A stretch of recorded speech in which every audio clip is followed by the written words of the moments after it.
Well, I'm delighted to be here at the embassy, and I'm meeting up with Meng Yuan. Hi, and, good afternoon. We'll do it the proper way, and maybe when we walk over here, you can kind of describe things. We can take our masks off so we can hear you better. But thank you so much for inviting us out here, because this year with the pandemic and everything, unfortunately, you can't host the kind of party you normally would, but we can at least do it virtually, right? Yeah, I'm so glad to have you here, Mike. We actually had planned to host an open house day in May this year, but was cancelled due to the coronavirus. But we are very glad to have you here to have this virtual tour so that our audience can have a tour of the embassy. And the embassy is so beautiful and so magnificent, and it has such a storied history, although brief history compared to China, which is thousands of years. This one has been here how long? Before China and the United States established diplomatic relations in 1979, we had an initial liaison office in the US, and that was housed in Mayflower Hotel. And we had converted the Windsor Park Hotel on Connecticut Avenue into an office building. And then, as the time went by, the functions of the embassy intensified. And then in 2004, we began to build this new building. This building was completed in 2008 and put into use in 2009. I've been here for a few parties. It is just so elegant, and what makes it so striking is the architecture. So can you walk us through some of the features that really catch people's eyes? Yeah, sure. This new chancery building was designed by the famous world-renowned Chinese-American architect, I.M. Pei. I'm sure you have heard of him. Yeah. This was the first time a Chinese diplomatic mission was commissioned to a world-famous architect. And many of the elements here embodied his personal style. I think you can see that this building is a perfect fusion of the East and the West, modernity and tradition. Mr. Pei used French limestone as the exterior walls to blend with surrounding buildings. And this kind of material, as well as glass and steel, were also used in National Gallery of Art in DC, as well as the Grand Louvre Museum in Paris, and also the Suzhou Museum in Suzhou, China. And you were telling me the light features. I mean, you look at the windows, it's all so striking. Yeah. Mr. Pei also used many geometric shapes in the building, such as the square windows and the octagon lamps. These are both contemporary and also reminiscent of traditional Chinese architectural style. So let's walk over here, because the other thing that really kind of jumps out at you is the framing of this. And maybe you can put it into context for us, because we've got this gorgeous painting, but over here, when you look out the window, your eyes capture something else, and over here as well. So just kind of walk us through what we're looking at here. Yeah, we are at the entrance hall of this building. You know, Chinese architecture features overall symmetry and some local variations. We are now at the public area of the Chancery building. On this side is the west wing, and on this side is an east wing. It's symmetrical. And at the entrance hall, the first thing I think you will see when entering the building is this painting. It's a huge painting of Mount Huangshan. Huangshan is a very famous mountain in China and a hot tourist attraction. And on the west side of the painting is some scarlet rocks from Lake Taihu, also Suzhou area. You know, Mr. Pei was native of Suzhou, and he used many elements of the classical gardens of Suzhou in his works. And on the east side, there was a guest greeting pine tree from Mount Huangshan. So the sceneries on both sides and the picture in the middle form a very good interaction with each other. And you were telling me about this tree, and when you look at it, when you capture it with your language, it does look like an embrace. So tell us a little bit about this tree. Yeah, sure. It is called guest greeting pine tree because you see his branches, the upper branches reach out just like a person welcomes his guest. So it's called guest greeting pine tree. And so, you're here all the time. Do you ever just kind of spend days just kind of walking around doing this, because it really is so impressive? Yeah, there are many visitors to the Chancery building. I'm so glad you can be here to take the visitors through a virtual tour of the building. Yes, I've got to be the eyes and the ears. I've got to do the job. So we'll do this. Thank you very much. And I'd this like is to your introduce- colleague. yeah, Yes. to my colleague, Mr. Li. Hi. I'm Li. Good to see you. Good to see you too. Well, maybe we can take these off And and you can kind of give us an idea of what we're looking at here. Yeah. First, you can see this vessel were used in ancient China for some rituals. This is called 后母屋顶, because in Chinese it is called 鼎. It is the most ancient 鼎 we ever found in China. It was built in Shang Dynasty. That's around 1200 BC. That's 3,200 years ago. Wow. We know the name of the 鼎 because you come here and you can see that it has its name carved inside. Oh, yeah, you See? can see it there, Yeah. yes. As I said, it's called 后母屋顶. 后 means queen, and 母 means mother. And Wu, we believe it's the name of the queen. So the queen's son, he is also a king of in Shang Dynasty. He built this vessel to honor his mother.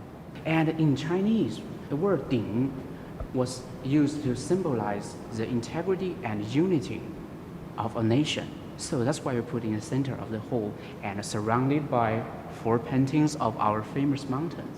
Yes. So Tell us about the paintings, because each one is from a different region, or it's actually a different season, right? As yeah, well as- yes, of course. This one is Mount Huangshan. It's in the southern part of China. It is famous for its specially shaped pine trees. That one, that is Mount Huashan in the western China. And it is famous for its steep mountain ridges. This one, you can see a lot of yellow in it. So that's Mount Taihangshan in northern part of China. The last one is Mountain Taishan in the east part of China. And you can see it is covered in snow, so it's definitely winter.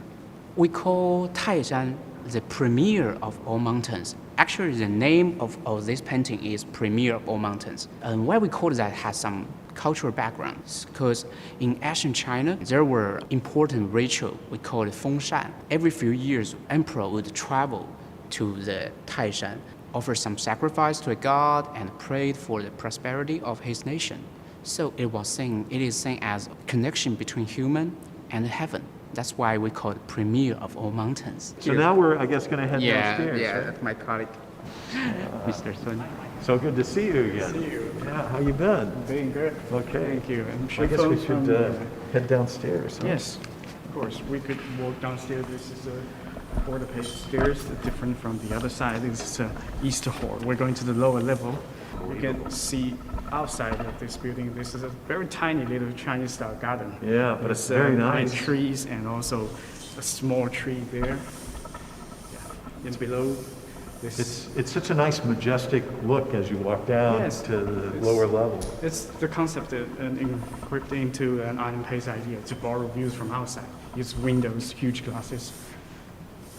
Yeah. And you can see downstairs there is the candle fountain. Because it's very impressive too, and it's got the lighting features with it. It's really we nice. turn on the light and when the small candle fountain is small and Again, one of the things that really strikes you when you come through the embassy, and this is something, you know, I've been here for functions, and the thing that just really grabs you is you enter each part of the embassy, it's just the art and how embracing and open it is. Yes. So walk us through, because the calligraphy here is really interesting, isn't it? Sure, this is the 4 poems written by the ancient Chinese poets from Tang and Song dynasty, which is most famous for his poems.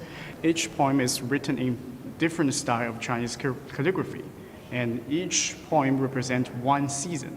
Here you can see the back side, and here it's the poem describing the early spring in the February. Describing early spring's wind is like the scissor blade and cuts the slim weed into I think, the jade side. And here we can see another one is describing the West Lake. Have you been to China? It's most famous. God, yes, in Hangzhou City, the West Lake in the mid-June, describing the huge lake with full of lotus leaves, horizon boundless to the horizon, boundless green with spotted red lotus buds in the sun glow. It's a very beautiful scenery you can imagine by reading these poems. And here we have another one they describe the autumn when the poet climbing on the mountain and was attracted, amazed by a maple forest in dust. So he decided to stop and enjoy the view. And the last one, I think it's winter. So it's written by very interesting, written by a military poet in the Tang Dynasty, which is positioned to the northern border, which is, I think it's near the Great War. So when he's seeing his comrades go outside the Great War for battles, defend the country, defend the dynasty, and he would just write the rolling dust and the falling snows, how to describe the sceneries. So this is the four poems about. And then are we headed Yes, this way? we're gonna head into a very special room. It's newly decorated into a Chinese style with all Chinese furniture. Yeah. The very It's in this again, when you enter this room, it's just kind of wow. The work that went into this is just amazing. It's wooden, and I think it's a normal traditional Chinese style setting for the furnitures here. And you can see this is the master's seat and the guest seat here, and also the bookshelves all around. And we especially have a study desk. It's decorated with the floor treasury of study. Here in main floor treasuries, it is a brush. And also we have the ink. Nowadays we turn into the liquid ink. The ancient time you use the ink stick. And also we have this, we can open this, ink stored. And also the last one is the invent paper. And then when we look over here, Yeah, especially I want to introduce you to this very beautiful painting. Actually, we named it Scholars of the Chinese Civilization and Chinese History because they are all famous Asian people. I can start with the right. One is named Sun Tzu, who is most famous for his book, The Art of War. I've been visit a lot of United States, American bookstores, and I found this is one of their best settings. it's you know, to that point, it's amazing. I see quotes from him all the time. It's amazing how many people still quote. Yes. He was such a thoughtful guy. It was, I think it's the first military strategy swords put into, because he especially lived in wartime during the Chinese history. And a lot of states, tiny states, fighting each other every day almost. So he developed into the strategy. And also the core values of his swords is stop war is a real military strategy, to stop war. So it's also this concept is it's borrowed, and I think it's put into modern China's national defense policy, which is a defensive in nature. So it's a old philosophy that's influenced nowadays life. Yeah. Yes. Speaking of philosophers, I mean, Confucius. Philosopher, yeah, we always put important person in the middle of the picture. So here why the Confucius were positioned here. And you can see he's teaching his students, and his students was, his book named after him was composed by his students. His language daily using how he teach the students, and the students collect all his words and write into a book. It was very famous. Now, his source also has very huge influence to nowadays Chinese people living and also the worldwide. Even the foreign policies, like so do not impose on others what you yourself do not desire. It's some sorts that is influenced the nowadays Chinese foreign policy. Yeah. See all this knowledge here. So, and then over the furthest yes, side over there. the last one is it's 2,000 years back. It's in Han Dynasty, and named Zhang Hen. So he's a scientist, Asian Chinese scientist. He developed that is powered by water and assisted to astronomical observation, and also he invented a device that to detect the earthquake. So he's very famous for his achievements, and UN has named one lunar crater and another asteroid in the solar system after his name. Here's your friend. Here's Shuran. Hi, nice to meet you. Good to see you. So this is another beautiful, beautiful room. That's Tell us right. about it. This is the biggest room in the embassy, the grand ballroom. And normally we hold the spring festivals and the National Day festivals here. So it actually covers about 10,000 meters feet. Wow, it's very, very Yeah, big. that's right. And normally accommodates about 800 people in here. And so then most of the people will, they'll come down the stairs, they'll come in here, and then up here on the stage, a lot of times you'll have performances, speakers. Kind of give us a rundown. If this was a normal year, I'd come That's in here and right. I'd talk to you, and then what would be going on? There'll be some dances, some singings on the platform, and there are some exhibitions in that hall too. And there is some traditional Chinese food in this room to share for our foreign guests. Fantastic. And it is so nice and spacious. And of course, tell us about what we're seeing up here. Well, these are actually still echoing the design of I Am Pei. And we can see the marble lines on the carpets are also echo of the marble line of the contour of the embassy. Very, very, very nice. Next, we'll be heading to the bamboo room. It is also a room where our ambassadors and ministers meet with their foreign guests.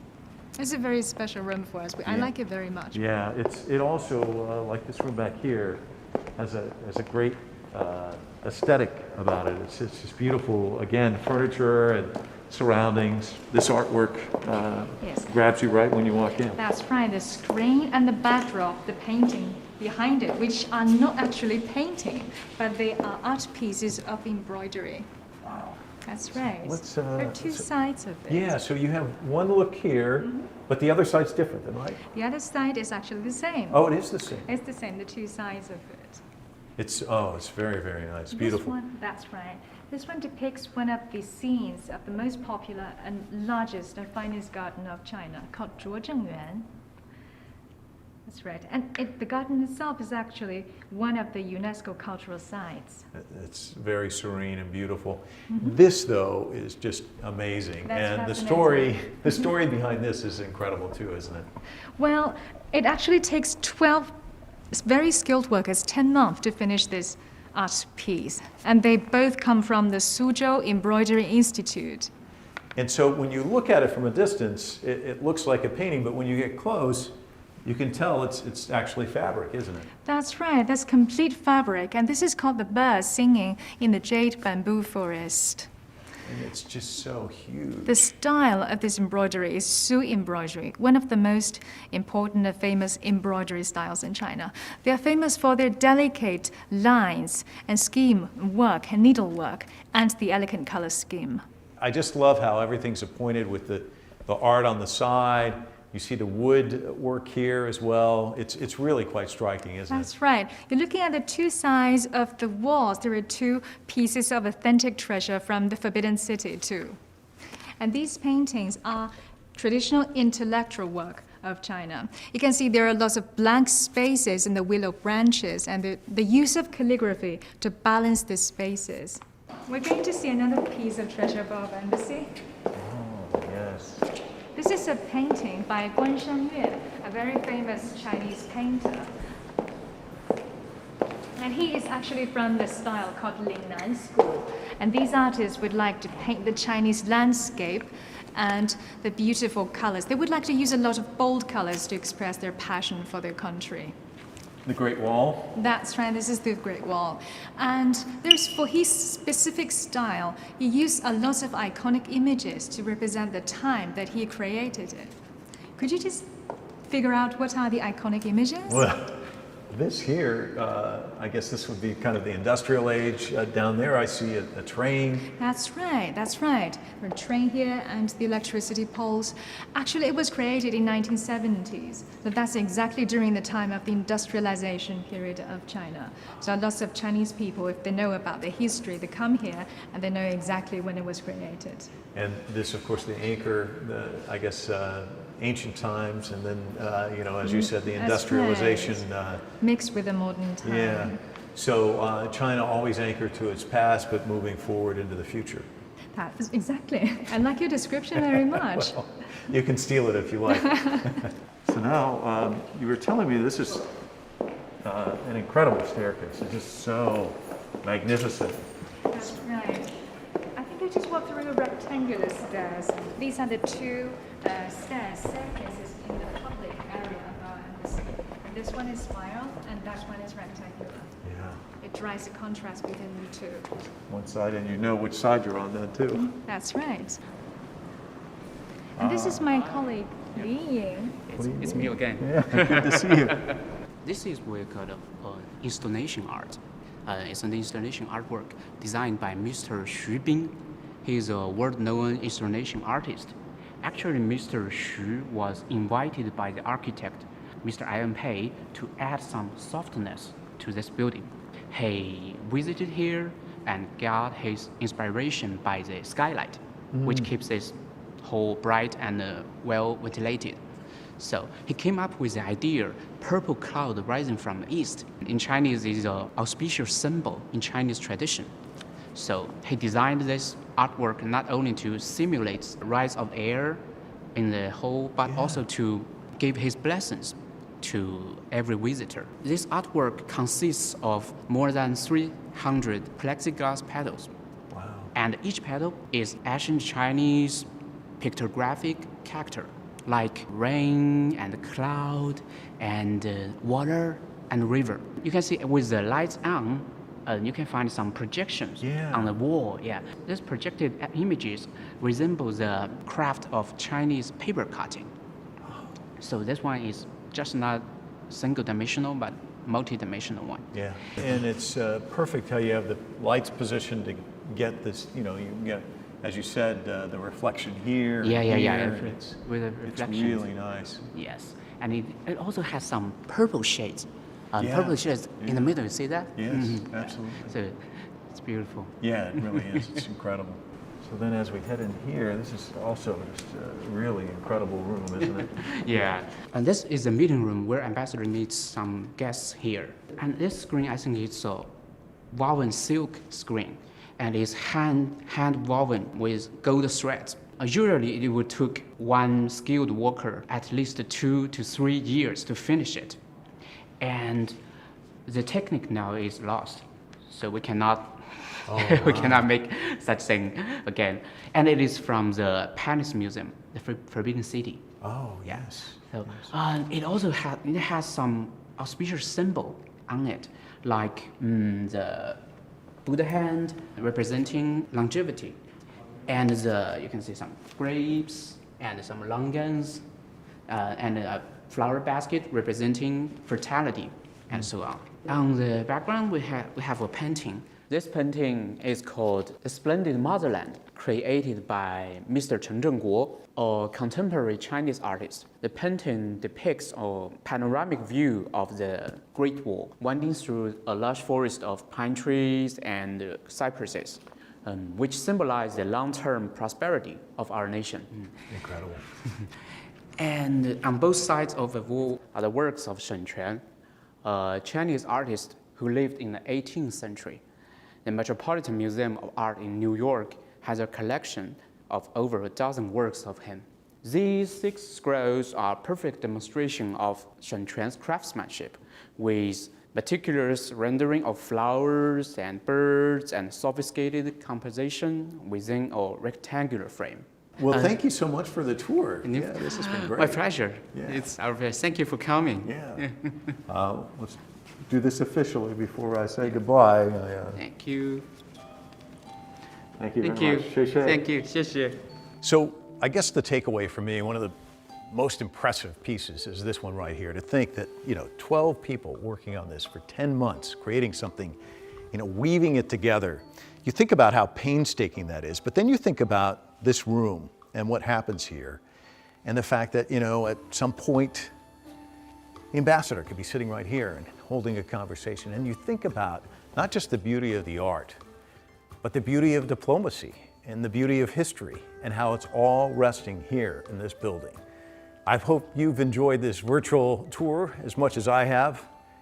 Next year, hopefully, you can come and see it in person. Oh, this is great. Look at that. Very nice. So we have different variations, I take There's it. different types of mooncake. What is this type? 这个叫素食月饼，素食月饼。 This is the crisp pork mooncake, and that one is the snowy mooncakes. I see. Great. They use different kinds of ways to create them.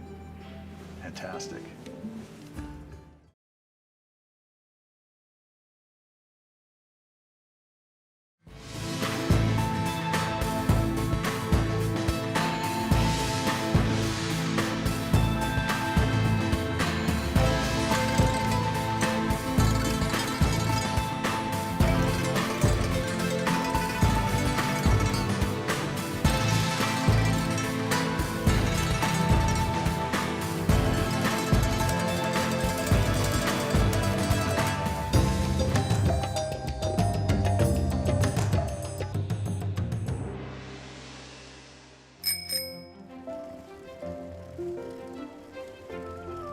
The way people buy and sell in rural China is changing, and it's helping even those living in poor or remote areas benefit from China's growing economy.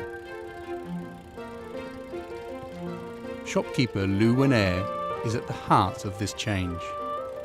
第一件事嘛，就是把店门打开，然后第二件事嘛，我就在微信上嘛开，也是开店门吧。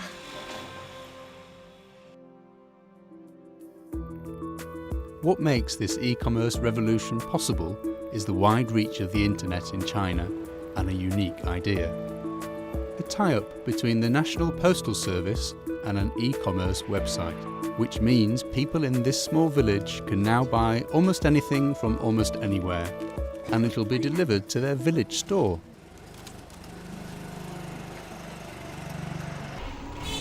我买了那个丝袜和那个热水壶啊。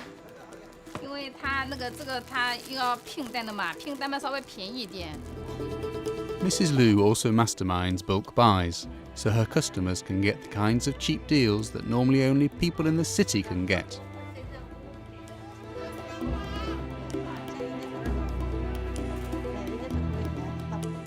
She makes sure that no one in the village misses out on the opportunities, even if they don't have a smartphone. 其实这个村里不是每个人都会上网的，就像年纪大的人，他们不会上网，但是他们需要商品的时候，就到我店里来，让我在电脑上帮他们找的。What's really changing fortunes here, though, is that this e-commerce platform enables rural villagers to sell too. 现在进9楼。我想想啊。E-commerce helps Mrs. Lu's rural neighbours connect with a bigger market, whenever it suits them. 第一个情况，俺小媳妇在底下做过，你朋友过个搞事，要是个人的，一定做过样的回复到，没管他啊。要是几个我晓得个人，俺比如说像人家左右我玩意，几岁呢？我对于我可有好多的，我带小孩。 His tea is now on sale across China, and he hasn't even had to leave the village. 所以哪个走就走一次。我没得买200块。200块钱哦，那俺是我网高头买个是我了，现在等200块钱嘛，40块包。 Mrs. Lu's shop is open 18 hours a day. 我是每天早上像现在的话都是5点钟开门，然后到11点或者11点多休息的。 It's become a vibrant village hub for buying, selling, and for socializing. 然后晚上的时候，就是我的好朋友们，他们会来我店里，然后跟他们稍微的娱乐一下，比如说玩个1个小时，就让自己的所有事情都放一下，然后在门口玩1个小时。 感觉自己对人的态度也不一样了，因为我觉得很看得开的，不会跟他们生气，就是最刁难的顾客我也不会生气，我感觉这样的，我的心态好了。Mrs. Lu is closing her shop at last, but the shop on her phone will keep working for her and her neighbours right through the night.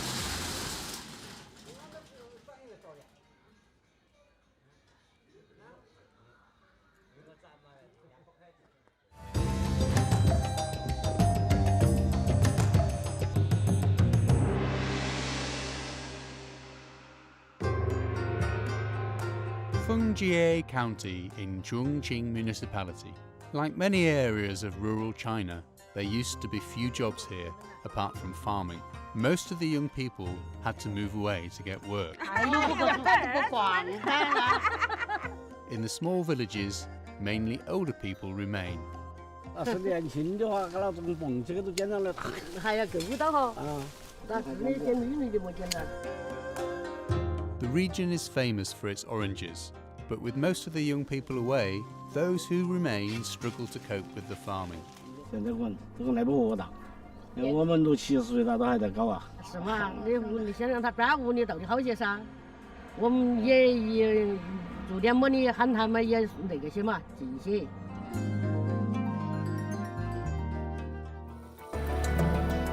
But the situation in Fengjue is about to change because of a government policy to encourage people who study overseas to come back to China and develop businesses. After 9 years studying in England, one young woman, Peng Young, has returned to open an orange processing plant. 我就出生在这个大山，就像很多其他人一样，是去到海外求学。但很开心的是，我现在回来了。Peng Young is an entrepreneur who has returned to her home village in the hope that she can help her fellow villagers lift themselves out of poverty by introducing modern machinery and quality control. 所以我现在也很幸运的是，可以把自己当年自己学的东西和看到的东西，去转化成现在的实践，也转化成现在一个有益的价值。我觉得对于我来说是件特别幸福的事情。But entrepreneurial spirit is not the only thing that has brought Peng Young back to her hometown. 然后这边是我的姐姐和她的女儿，然后这是我们家庭的第4代人了，然后这是我的哥哥，然后这也是我的姐姐，她是我们里面最能干的人之一。那同时让我也特别开心的是，留学生的一个身份，回到家乡，然后享受家庭的温暖。She isn't the only young person who's been able to return to the village. 600 families are involved in her project, including Hu Jushui, who has recently returned from Shanghai and who works in her factory when he isn't busy with his own orange farm. 在外边打工虽然不辛苦，但是思想上的压力蛮大。就是说1年上头吧，也见不着老婆孩子啊，管不了父母啊。有时特别是逢年过节的时候啊，一个人特别的孤单，特别的思念家人。我从2015年的时候，就是你们3城时代开工的时候，我就全部回家，把自己的树全部管理。我现在1年都是13万块钱，这个收入比起来要在外面打多少年工。Peng Young's new business means that Hu Jushui has been able to return home to help his parents. 爸爸妈妈，你们在这儿好吵啊！我回来了。就是我又回来。就说现在这个从3城时代建立以来，对于我们这个果农来说是最大的帮助。这些在外地打工的这些人，回来基本上回来80%了。说笑啊，大家都很开心。第一，带来经济收入；第二，与家人一起团圆，这是最大的幸福人生。Thanks to the government policy encouraging student return, Peng Young's business has allowed orange farmers in this area to thrive. 我可以通过这一份创业，结束我在外漂泊9年的留学生的一个身份。其实，在我创业一开始，我就提出了一件事情，就是要让奉节人回家。他们像我一样，不仅可以在家乡工作的同时，还可以感受到这一份满满的家庭的幸福感。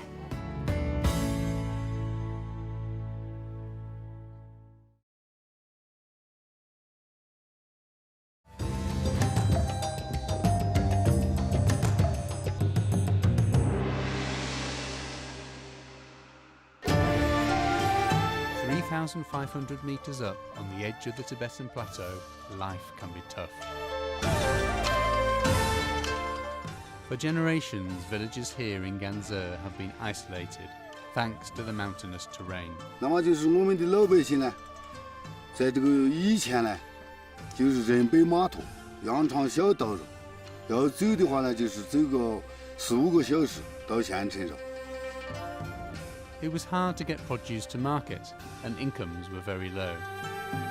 What's more, the narrow track was dangerous, especially in winter.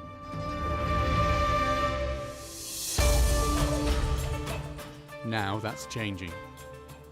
A new all-weather road is being built, wide enough for cars and trucks. Civil engineer Yang Juan-xiong has come to check on progress. Between 2012 and 2017, 26 Chinese people were lifted out of poverty every minute. Poverty alleviation efforts have reached even the remotest corners of China. Yang's been building roads in the Ganze area for a decade and knows what a difference it makes. 对老百姓肯定好处多了嘛，他们采收人下来是把收人采集，马上就可以拿到县城卖，这个好处就很好了，是菜蔬可以直接拿来菜蔬那个县城去卖。 Children can get to school more easily too, opening up opportunities for the future. Incomes are already rising in the villages linked by the new road. Now the road teams are pushing on to the final hamlet in the valley.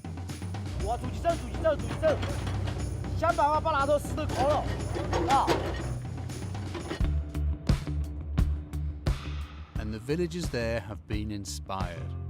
这个土地的出产呢是包谷可以出，洋芋可以出，梅子可以出，青稞可以出，福豆可以出，豌豆可以出。但是我想呢，大量的了，现在话呢，少数的呢想种一点，大家呢少卖一点钱。但是现在我是最可惜的，就千说万说，这个交通方便了，啥子都方便了，啥子都能够办得起了。没得交通的时候，想办啥子都没得办法嘛。再就是要个变压器，有变压器就马上就亮电了，大家高兴。But there's something special about this new road. It isn't being paid for by central or local government. It's part of a system called pairing, where the more prosperous parts of China help the poorer places. In this case, Guangdong Province, one of the richest in China, has been paired and is providing the funds for the new road in Ganze. 我最感受的是就是解放了嘛，过去的一直都是没得路的地方，是就是这样子路修起来了过后，没想到梦不到的这样子修起来了过后，最感动的是这个。那么老百姓认可了，现在呢就是有了这么这个变化呢，他们原先在梦里后头梦记在，陕北后村就是这么拆自这些来的梦过，现在就是我们的梦想就实现了。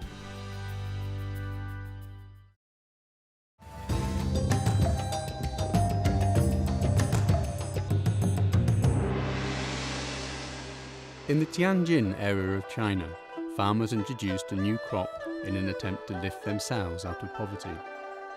从媒体上和报纸上看到种那个蘑菇做食用菌效益比较高。But at first, the new crop proved a disappointment. 但是一开始因为我们对食用菌不懂，技术方面不懂，发生了很多的这个失误，都造成了很大的损失。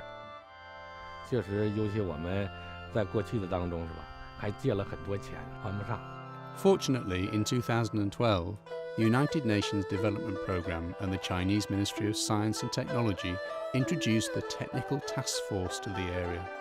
Highly trained academics willing to work together with poor farming communities to reduce poverty. Professor Ban teamed up with Farmer Dai, and together they are perfecting mushroom growing. Today, the professor is here to see if an experiment with a new breed of mushroom, hybrid 0920, has worked. 这个0922是808和 L37是35杂交，这个跟杂交。但是它出菇，90多天就出菇。日出到现在，一共出了有多少？大概现在27000斤，27000斤。出菇周期非常长，并且这个整个的阶段。 不管这冷热天气，它都一直在出菇。But Dai and his neighbours now face a new challenge. They must sterilise their growing medium to stop infection. In the past they used coal, but coal fires are banned under new legislation. 我们现在用天然气代替这个燃煤进行灭菌的话呢，我们估计可能成本略微会高一点，但是呢也保护了环境。Liquid gas is expensive, reducing the farmers' income. They must find an alternative. Fast. Professor Ban to the rescue. He's invented a new gas-fired system that reaches the sterilization temperature quicker and so more cheaply. 使它加热之后产生的蒸汽输送到我们这个灭菌舱里边。第一次做这个实验，看看效果怎么样。实事求是讲，也是蛮期待的。Now that the equipment is set up, all the professor has to do is wait. So Farmer Dai has invited him to lunch, a feast of mushrooms. His wife has the pick of thousands of mushroom 0920. There are oyster mushrooms, pin mushrooms, mushroom dumplings, mushroom tarts and shiitake mushrooms.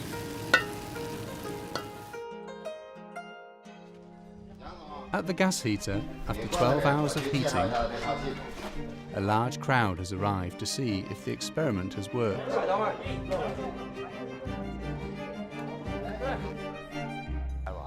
This is the moment of truth. 我记得是这排。 The professor has probes hidden inside the oven to see if the temperature got high enough. 一会儿我们可以从电脑上查一下整个的灭菌的过程，看看是否这个有效灭菌时间是多长的啊。这个就可能我就可以基本上可以考察到它整个灭菌的效果怎么样。 9点到11点，14个小时，14个小时，没问题，14个小时，好，成功了，没问题，没问题。昨天晚上9点03分就达到了这个温度，一直维持到今天早晨的11点23分，也就是说14个小时，这个肯定没有问题，这个我愿意咱鼓掌。这是一个，The farmers are so relieved by the professor's money-saving device that they take photos of the results. 这个通过以后，就是我们这个跟班教授跟这个科技融合，我们现在已经就是说收入也比较高了，也能赚到钱了，并且能赚到大钱了。After yet another successful collaboration between the professor and the farmers, it's time for the mushroom feast. And the toast to mushrooms.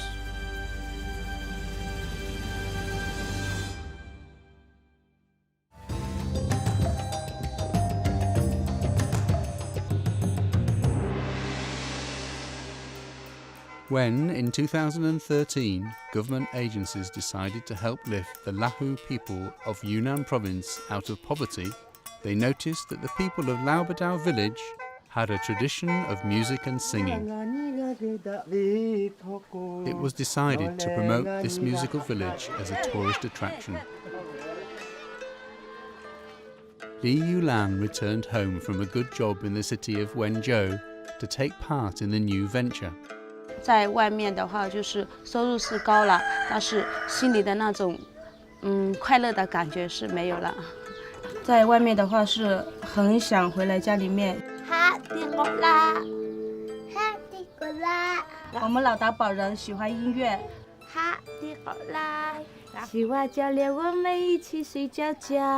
有一次偶然的机会，就是政府他们都看到了，然后是一个快乐的民族，然后就是说把我们从一个小沙村里面把我们的音乐带到了，然后央视啊，还有包括是很多的平台。Tonight there is a big concert with most of the village taking part. New girl Yulan needs to practice, and it's not going very well.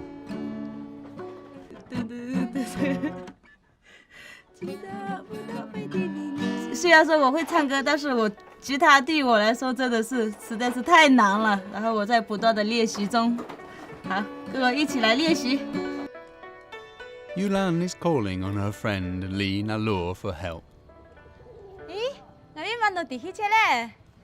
The scheme to bring tourists to the village through music has increased Nalour's income markedly, and now she's doing very well. This isn't Nalour's only lesson today. She has a group of far more difficult students. The youngest is only 3 years old. 这个就是最小的一个拉祜族的小孩。我们拉祜族也可以说会走路就会跳舞，会说话就会唱歌。今天呢，我要把好的教他唱一下，然后晚上就让他跟我们一起唱一起跳。Nalour is struggling to control the kids until she brings out Zheng Jianu's favourite toy. "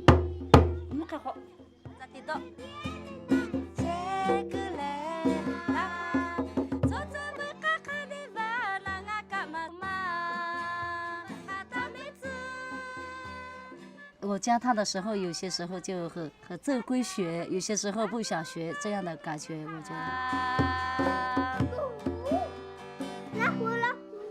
The time has arrived for the big performance. Concerts like this one have helped incomes in the village treble since 2006. The children are getting ready. 现在我穿的这个就是我们拉祜族的传统的民族服装，看一下每一个人都准备要去这里演出。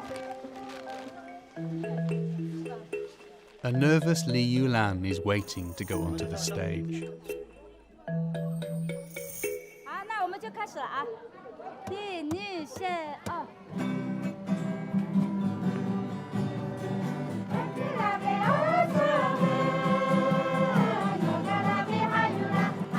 Everything is going well. But there is a small disagreement in the front row between Zheng Jianu and his sister over who plays the drum.